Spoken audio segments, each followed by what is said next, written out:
ஒரு மூதாட்டியின் கதை. வயது முதிர்ந்த மூதாட்டி ஒருத்தி உணவு விடுதி நடத்தி வந்தாள். காலையில் அவள் விடுதியில் கிடைக்கும் அப்பம் மிக மிகச் சுவையானதாக இருக்கும். அந்த விடுதிக்கு வரும் அனைவரும் அதனை விரும்பி கேட்டு வாங்கி உண்பர். அப்பத்துக்கு சர்க்கரையும் பாலும் துணை பொருள்களாக அளிப்பாள். ஒரு சமயம் சர்க்கரை விலை சற்று கூடியது. அப்பத்திற்கு பெறுகிற விலைக்கு சர்க்கரை கொடுப்பது அம்மூதாட்டிக்கு சற்று சிரமமாக இருந்தது. அதிக விலை கொடுத்து சர்க்கரை வாங்கினாலும் அப்பத்தின் விலையை கூட்ட அவள் விரும்பவில்லை. எனவே அப்பத்திற்கு சர்க்கரை இல்லை என கூற விரும்பினாள். கடைக்கு வழக்கமாக வந்து சாப்பிடும் ஒருவரை அழைத்து அப்பத்துக்கு சர்க்கரை இல்லை என அறிவிப்பு அட்டை ஒன்றை எழுதி வர சொன்னாள். அவர் அதன் அடிப்படையில் இன்று முதல் அப்பத்துக்கு சர்க்கரை இல்லை என ஒரு அறிவிப்பு அட்டை எழுதி வந்தார். அம்மூதாட்டி அதனை கடையில் தொங்கவிட்டாள்.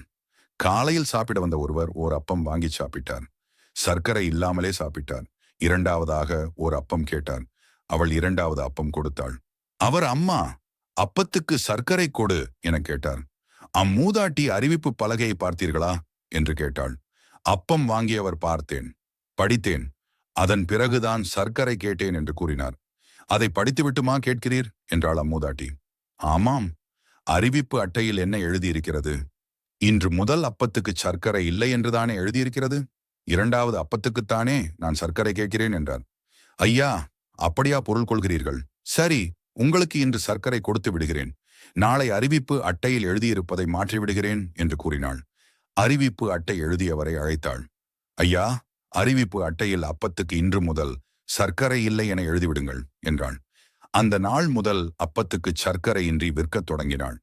காலை சிற்றுண்டி சிக்கல் இவ்வாறு தீர்ந்தது.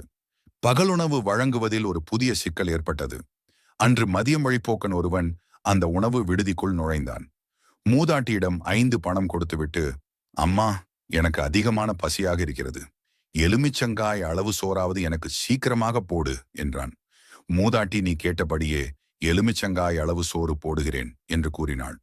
ஒரு வாழை இலையை விரித்து தண்ணீர் தெளித்து எலுமிச்சங்காய் அளவு சாதம் மட்டும் உருட்டி அவன் இலையில் போட்டாள். அதை பார்த்ததும் வழிப்போக்கன், இது எப்படி என் வயிற்றுக்கு போதும்? வயிற்று பசிக்குத்தானே சோறு சாப்பிடுகிறோம் என்றான். நீ கேட்டபடி எலுமிச்சங்காய் அளவு சோறு போட்டுவிட்டேன். விரும்பினால் சாப்பிடு, இல்லையானால் எழுந்து போ என்று சொன்னாள். அப்படியா? எனக்கு இது வேண்டாம். நான் கொடுத்த 5 பணத்தை திருப்பிக் கொடு, நான் போகிறேன் என்றான் வழிப்போக்கன். உணவு விடுதிக்கு உரியவள் 5 பணத்தை திருப்பிக் கொடுக்க மறுத்துவிட்டாள். வழிப்போக்கன் மரியாதை ராமனை தேடிச் சென்றான். நீதிபதியான மரியாதை ராமனிடம் நடந்ததை கூறி முறையிட்டான். நீதிபதி உணவு விடுதி நடத்தி வந்த மூதாட்டிக்கு ஆள் அனுப்பி அழைத்து வரச் செய்தார். விடுதிக்கு சொந்தக்காரியான மூதாட்டி நீதிபதியின் முன் நின்று, ஐயா, வழிப்போக்கன் கேட்டபடி அவன் கொடுத்த பணத்திற்கு சோறு போட்டுவிட்டேன் என்று கூறினாள். அத்தோடுதான் இலையில் உருட்டி போட்ட எலுமிச்சங்காய் அளவு சோற்று உருண்டையையும் சாட்சியமாக எடுத்துக் காட்டினாள். அதையெல்லாம் தெரிந்து கொண்ட பிறகு நீதிபதி மரியாதை ராமன் புன்னகை தவழ, அம்மா, நீ என்ன ஒப்புக்கொண்டாய்? எலுமிச்சங்காய் அளவு சோறு போடுவதாகத்தானே ஒப்புக்கொண்டாய். நீ போட்ட இந்த சோற்று பருக்கை ஒன்றே ஒன்றாவது இருக்கிறதா பார்.